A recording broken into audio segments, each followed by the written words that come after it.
So let's keep it going. Big Show and Taker are going to be main eventing the same Raw for the WWF title, and Big Show is going to choke slam the Undertaker through the ring. And of course, online, a lot of people were saying, "Oh, they're just ripping off ECW because they had just done something the prior year with Bigelow and Taz through the ring." But I like the whole through the ring concept. Maybe it gets overdone a little bit in more recent years, but back in the day, the first time you see it, what a fucking visual. Yeah. And you know what? People, I guess, remember that because it was something that they saw on television and what have you. And, you know, for the people that watched ECW, ooh, that, you know, the first time I saw somebody go through the ring was Houston, Texas, Wahoo McDaniel. I knew you were going to say that. Yeah. Yeah. But that was real. Right. And they went through the ring, and it was just such a incredible, destructive sight, you know, that, come on. It was a cool visual with two big guys and a way to get Big Show over. Super cool visual. No argument for me. Let's talk a little bit about, the next night on Raw. We've got Taker and Show against Kane in a handicap match.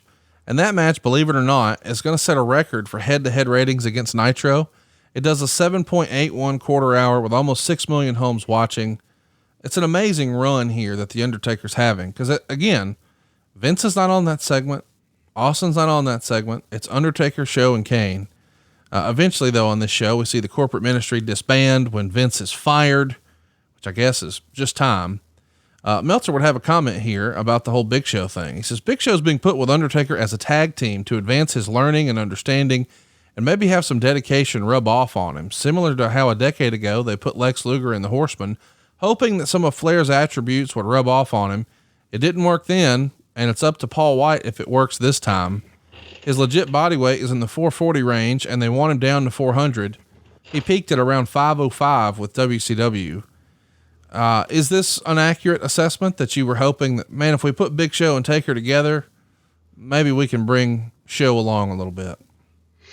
Yeah, I think from the point of view of anybody that you put with Taker is going to enhance what they do. And Big Show was a huge talent that we had a lot of aspirations for. It's like, you know, here's a guy that 7 foot tall.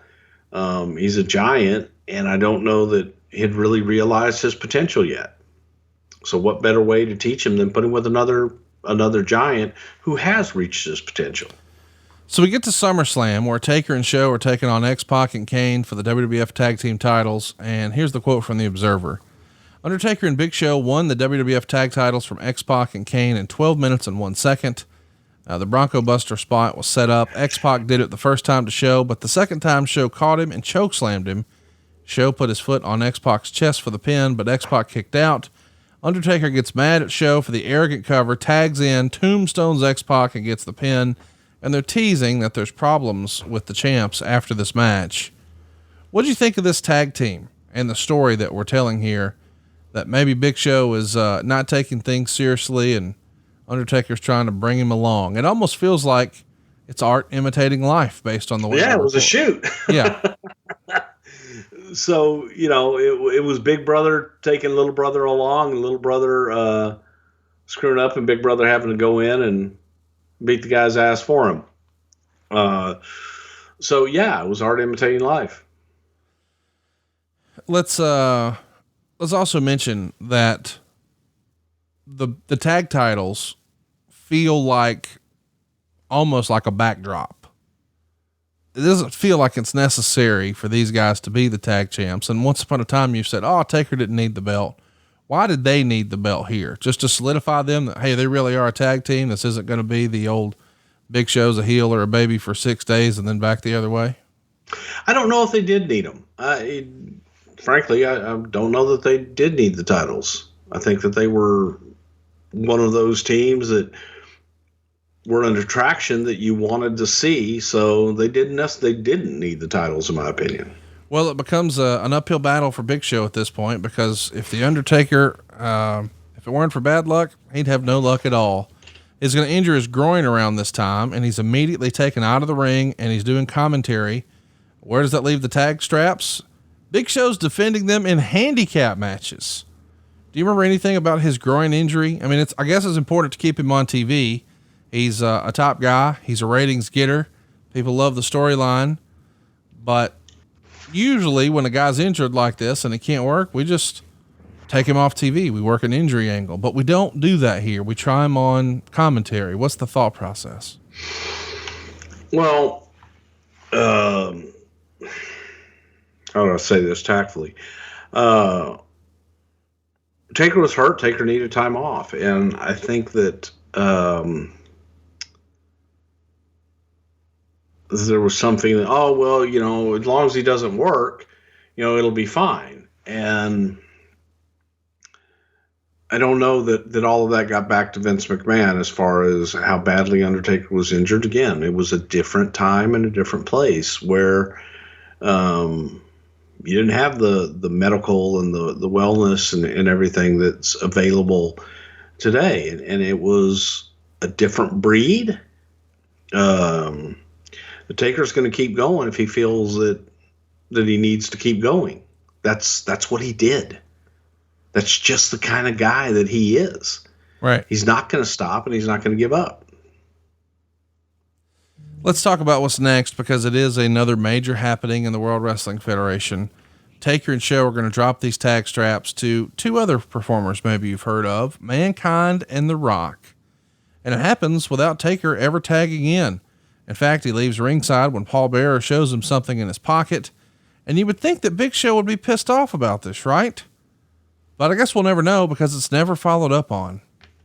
What in the world did Undertaker see out of Paul Bearer's pocket that made him just walk away? I know you don't remember. Make something up. Make it entertaining. Could it be this? Yeah. Ooh. This is an audio show. You have to explain. Oh, shit. Okay.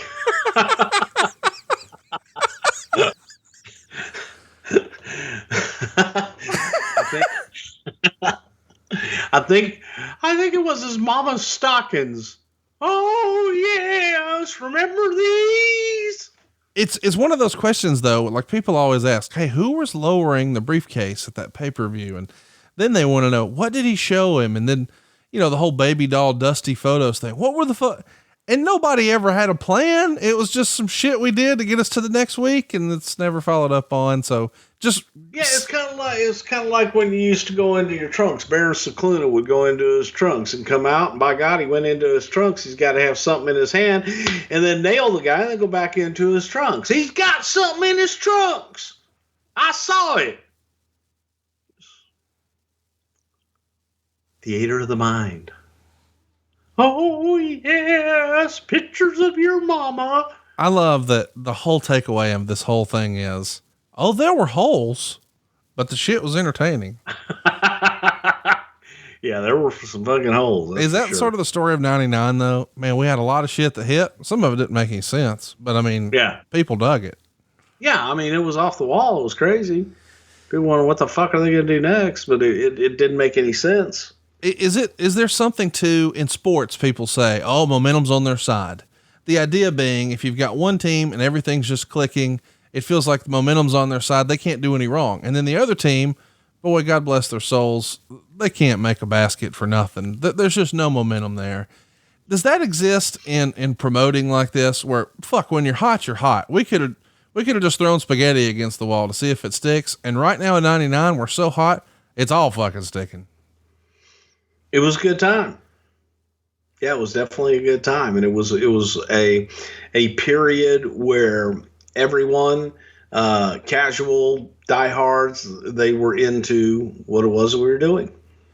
It's interesting too, that the whole Rock and Sock connection, their tag team title run here really is born out of the Undertaker not being able to defend the titles when he's teaming with Big Show. So two sort of thrown together tag teams, but it worked. And then there's an episode of SmackDown where a tag team has a buried alive match. And of course it's Taker and Big Show against Mankind and The Rock, and Taker and Show actually win. 2 weeks later, though, Show and Taker are going to drop the belts again back to Rock and Sock Connection. This time it's a Dark Side Rules match. And I know what you're wondering. What the fuck is a Dark Side Rules match? Well, let me explain.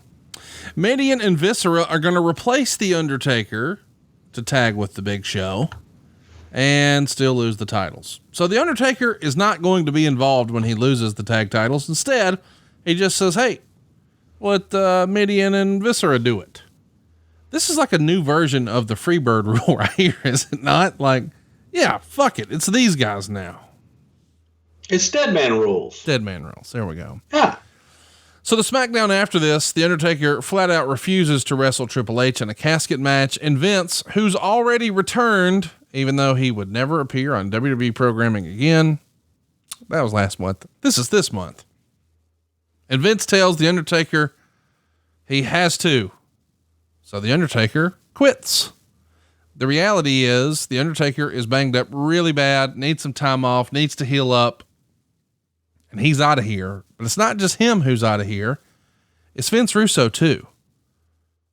What were Undertaker's thoughts on Russo, and was he upset to see him go? Because he did have quite a creative little run here with Vince Russo's ideas. Yeah, he did. And it was a damn good run, as a matter of fact. So, but I don't think that, especially towards the end, that there was a lot of sadness.